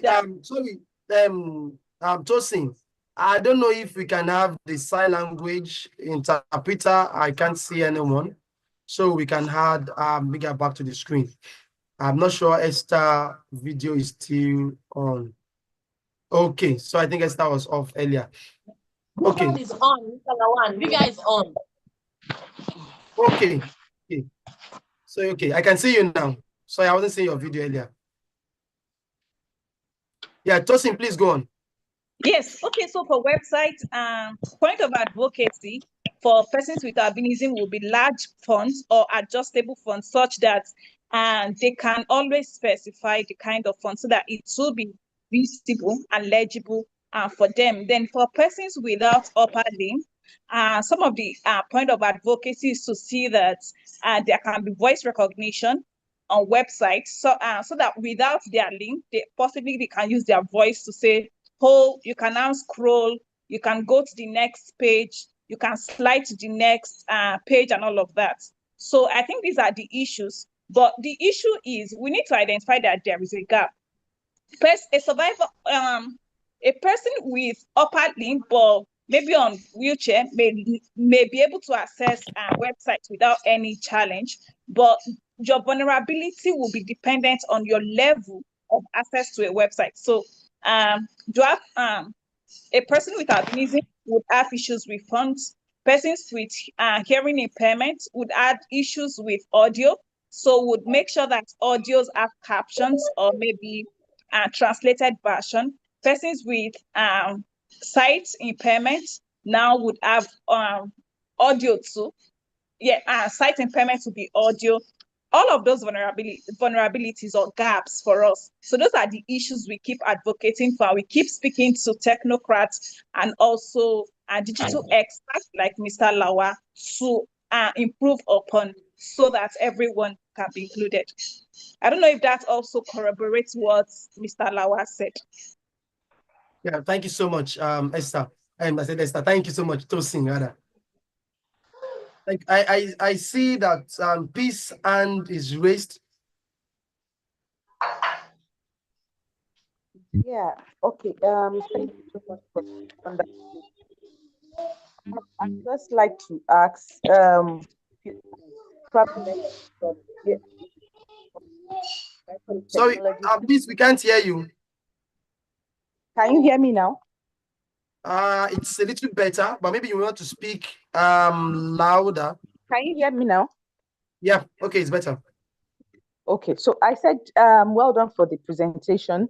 I would like to ask if you can mention some AI or technology tool that we can use in a workplace for better enhancement of our work in terms of disability or in terms of any other thing that we are doing apart from CCD, maybe the participants too. Thank you. All right, you're welcome. Okay, sorry, so, Mr. Lawal, I think you can, there is a message, there is a question in the chat that also aligns with what Madam Peace just said. Possibly you can match those two questions together. She's saying websites where we can learn more of AI for free. So you can just answer the two questions at once. Oh, okay. All right. So let me, okay. Yeah. So for platforms, where that we can use. Now, like I said earlier, there are a lot of platforms. And I think one of the problems or challenges that people will start facing over time very soon is the choice of platforms to use for AI. Because there are now a lot that are now even overwhelming, that you can be lost on, they can be lost in the ocean of AI tools that you do not know which one do I then choose from. And the thing is, they're all doing fantastically well, though a lot of them are doing repetitive work. But number one, which is like the very common one for everybody. Now I'm speaking on the general perspective, not platforms that are more specific. There are some that are more specific, actually. But for on a general perspective, we want to start with, of course, the ChatGPT that we all know of. We all know of ChatGPT, and ChatGPT is there for all of us. It's, you know, you can generate different results for productivity, while you can use your for the visually impaired. You can use what's it called? The speech to text. You can give it your prompt by using your voice and give it instruction with your voice without necessarily having to type. That is ChatGPT. There are several functions that it can do, but beyond ChatGPT, we have Copilot. Copilot is for designing. Copilot is there. We have Gemini by Google. Gemini by Google is integrated into virtually all Google platforms. Almost all Google platforms. The same thing with Copilot. It's also integrated in virtually all Copilots, sorry, all Microsoft platforms. So that's by Copilot by Microsoft, Gemini by excuse me, Gemini by Google. The baby in town, or let me say the new big boy in town, DeepSeek, which is almost like ChatGPT, and is also doing a Mr. Lawal, your network is, I think we can't hear you. It's breaking. I don't know if it's from my end. Not hear me. Hello. I think it's your network, Madam Peace. We can hear you. Okay. So I guess it's Madam your network. Peace, I guess it's your network. We can hear you. All right, thank you. Thank you for helping to confirm that. So there's quite a lot of them. We have Adobe Firefly. So it depends on what you want to do specifically.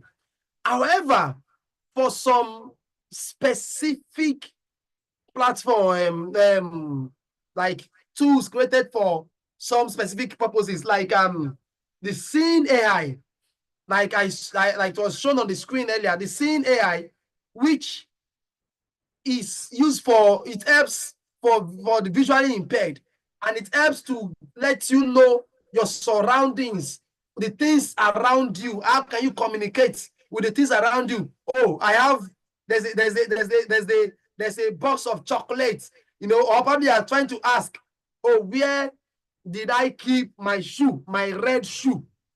And this person can tell you, oh, your red shoe is currently under it's on the second level of your shelf.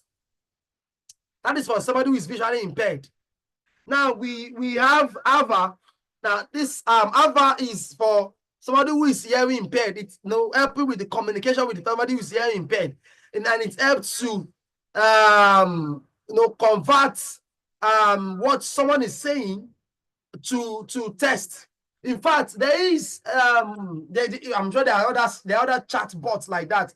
I met a guy sometimes ago, maybe 2 years ago, in Nigeria here, who built a chat bot on WhatsApp that if I need to communicate with somebody with hearing impairment from my WhatsApp, all I just need to do is speak to my WhatsApp, and the chat bot was going to convert it to text and is going to communicate to the person on the other end who is hearing impaired. And there are several of them like that. All you just need to do is for the one that you need, you just need to just search for them. There is what was it called again? There is Google Lookout, which also helps to identify items for visually impaired. There is Voice It for speech, in people with speech impairment. There are quite a lot of them. And now a couple of them are also being inclusive. Yes, a couple of them also are now being inclusive. And to quickly answer the question on the website where you can go to, where's the question? Where you can go to learn AI for free. Okay. Where to learn AI for free? You can search on Google. There's Google AI. I can't remember the name again, but Google they have Google. Let me while you go on, let me try and search for that and bring it up. So Google have they have like an AI academy where you can learn AI from Google. So, and this is majorly on Google like language model that is used in backing the Gemini, that is Google platforms. So you can actually, so I'm going to bring the name up, but we have platforms like Coursera. In fact, all the usual platforms that you know of before now, where you go to learn normal classes and everything. They also have their own AI trainings there. Yes, it is grow.google. Yes, grow.google. or you can go to ai.google. AI.google. So at either of these two platforms, you are able to learn the essentials of Google, essentials of AI from Google. Yes, I think go.google. Grow.google. Yes, when you go to grow.google, you see different lessons there, and you can pick the ones that you want, that you can learn from this AI essentials, and a couple of them actually just explore it. That's for Google. I'm sure Microsoft also have their own. A couple of them actually out there. Khan Academy, Coursera, EDX, ALX. There's some in Nigeria here. I'm trying to remember some that we have in Nigeria. I can't remember right now, but there are quite a lot of them. The ones I've mentioned, I'll try and put up the list also in the chat box later. I have Agbo. Chris, your hand is raised.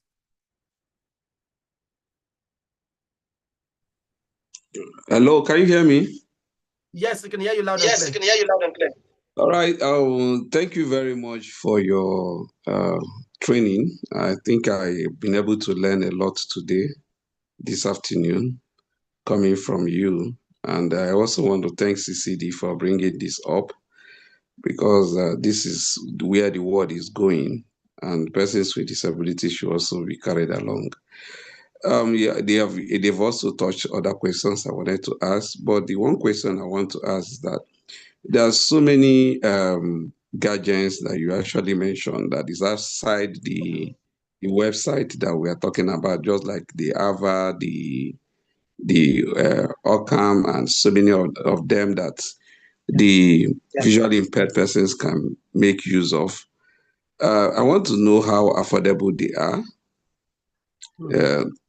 Then again, I also want to know if they are so expensive, how would it be possible, or how do we channel our advocacy to make it as available for persons with disabilities in Nigeria?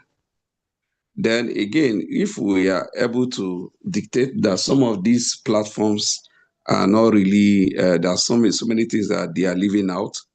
So how do we engage them in order for them to capture some of our concerns? So these are some of the things I want to raise. Thank you.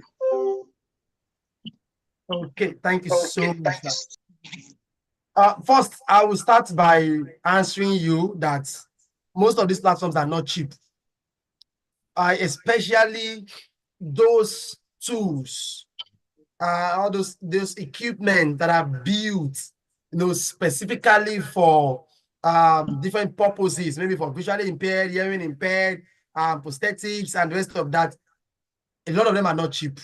For now, they are not. But as time goes on, they would, I'm sure, because most of them are still in the phase where they are just releasing them. So the cost of production is still quite high, because of cost of research, and a couple of them are still quite high. So, but over time, I believe they are going to reduce. If you remember, when phone first came out, I'm sure there are a lot of people who could not afford to buy a phone. But now, in fact, I remember my dad got his own SIM card, his MTN SIM card, when it first came out for 33,000 naira. Then, no, and I feel that then now that 33,000 naira then now is going to be if not close to 500,000 naira now. But the point I'm trying to make is that now people will beg you and dash you SIM card. They will be begging you, just come, it's free. Just come and register and just put 100 naira on it. So you get the point. So my point is that as time goes on, it will become maybe more affordable. However, where our advocacy comes in is also to begin to also push for this thing to be made available at affordable amounts.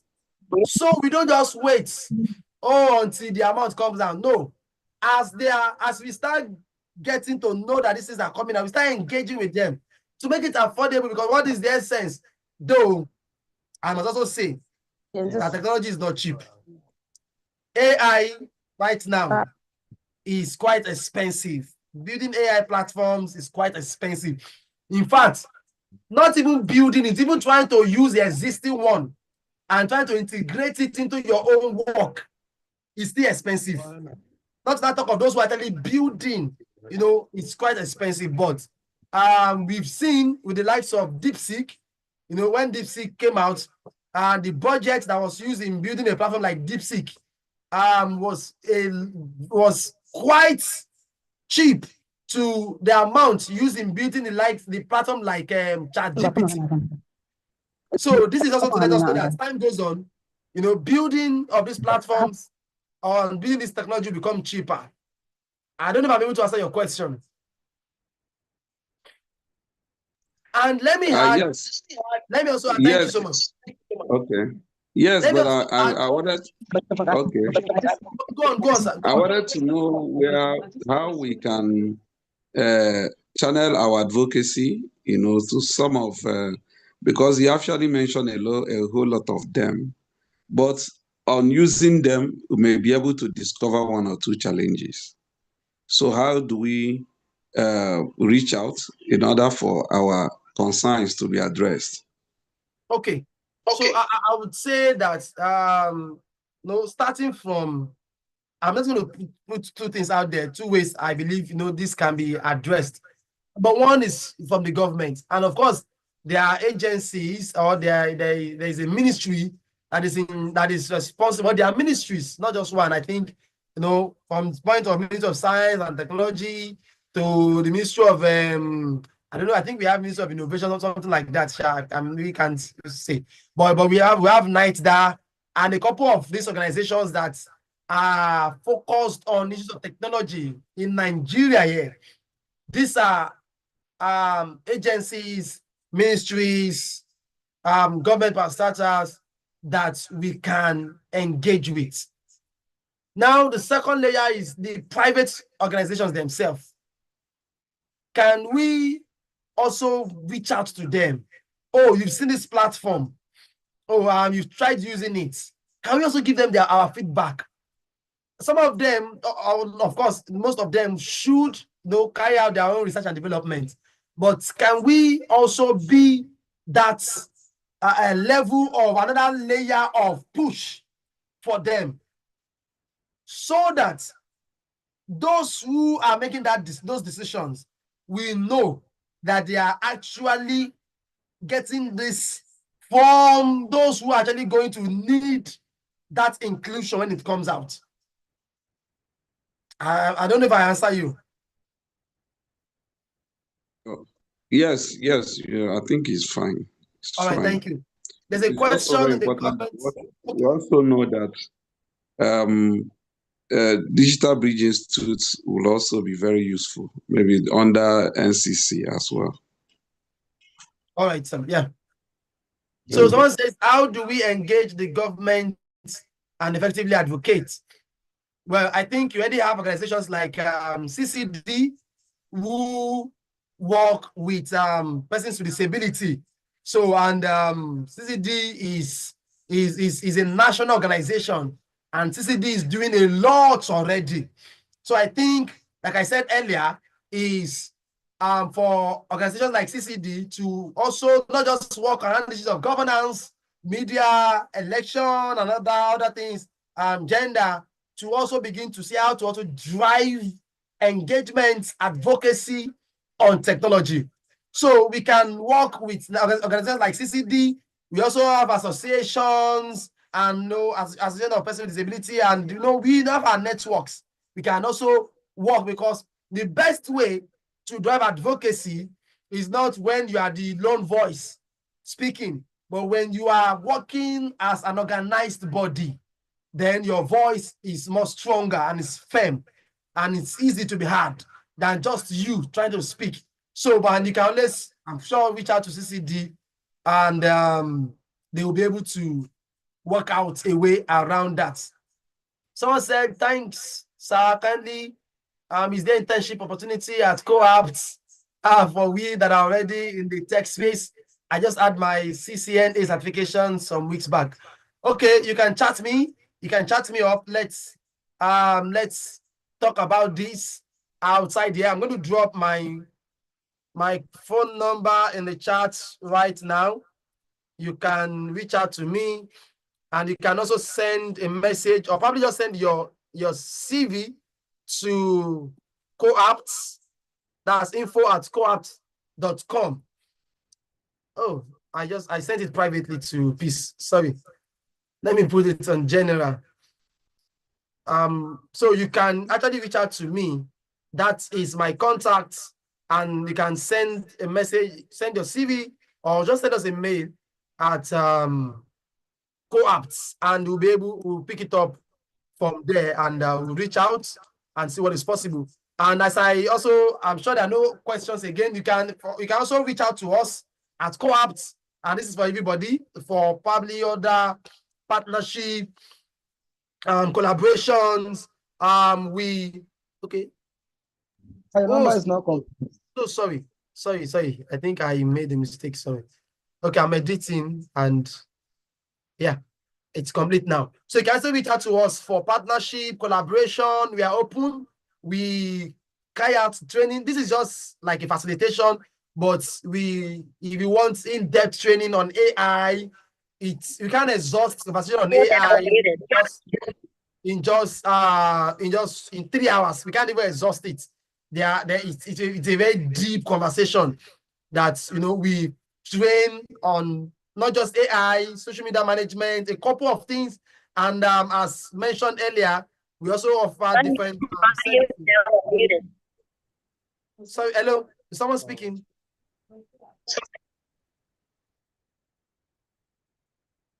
Okay, I guess that is not for us.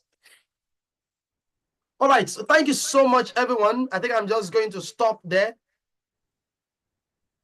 The host has started live. Yes, thank you. Thank you so on much. YouTube. Hello? Hello, who is I have a submission to make before you log out.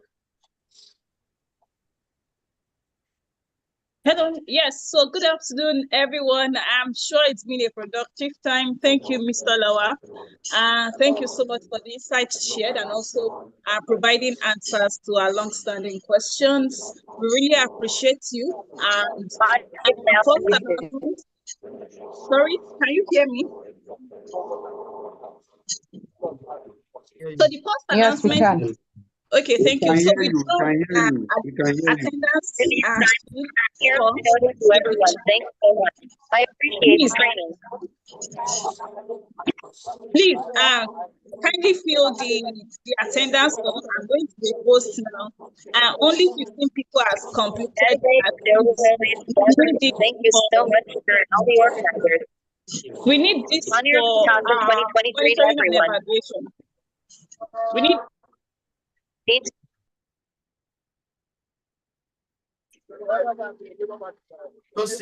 Please kindly unmute yourself. I'm trying to mute everyone.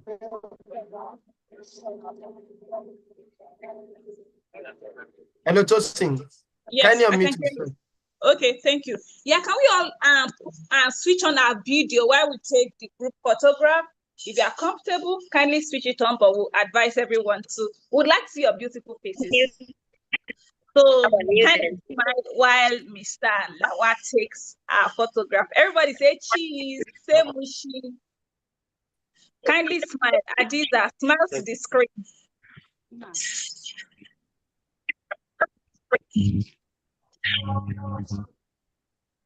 Are we good to go, Mr. Lawal? Okay, yeah, we are. I want to just quickly drop the what's it called? So I said earlier, for those who are interested in joining the community, we have a community which on WhatsApp, it's a group. Thank you very much, and Mr. Lawal. How to live. Around technology for social impact. I just dropped the link in the chat so that as many who are interested can also join us in that community. So in that community, we also we share a lot of information, updates, and that is where you can also get some at times some free training, some free things from us, and also get to know more about what we do and also connect with others within the development space. So I just dropped the link in the chat right now. So thank you so much. Have you photographed us? What? Have you photographed us? Oh, okay. I didn't know I was supposed to do that. Oh, sorry, I said it. I said you should. That's why everyone is turning on their video so that you can photograph for your own end. I'm using a phone, so I don't know if you're using a laptop. Okay, I'm using my laptop, but let me see. Okay. Oh, sorry, apologies. I didn't know you were waiting for me to do that. Yeah. Okay. Okay, so can we switch on our videos? Okay, I'm trying to. Somebody say cheese. Everybody say cheese. We are all cheesing. You're all cheesing. Okay, hold on.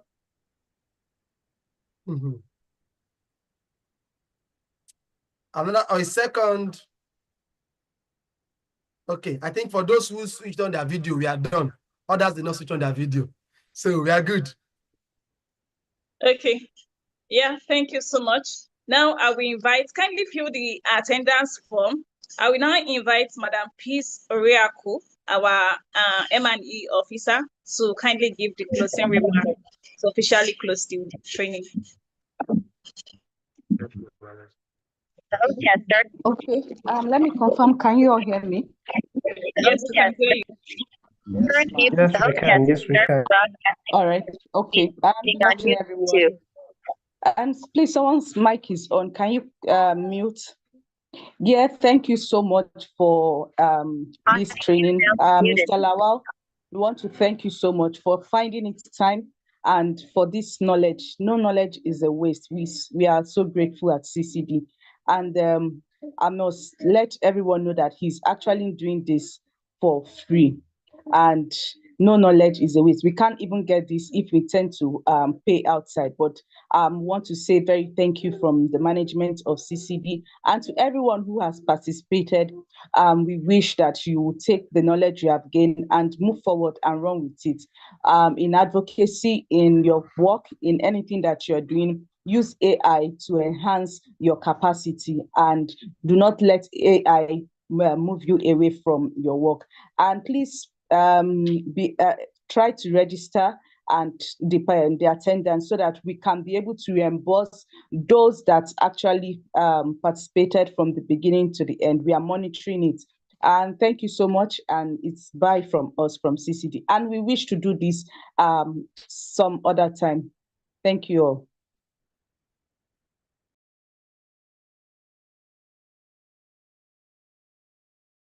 Bye, everyone. Bye.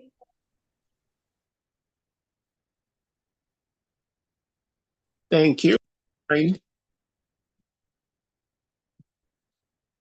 we leave? You are free to leave. The meeting is over. All right, thank you. Thank you. You're welcome. Thank you.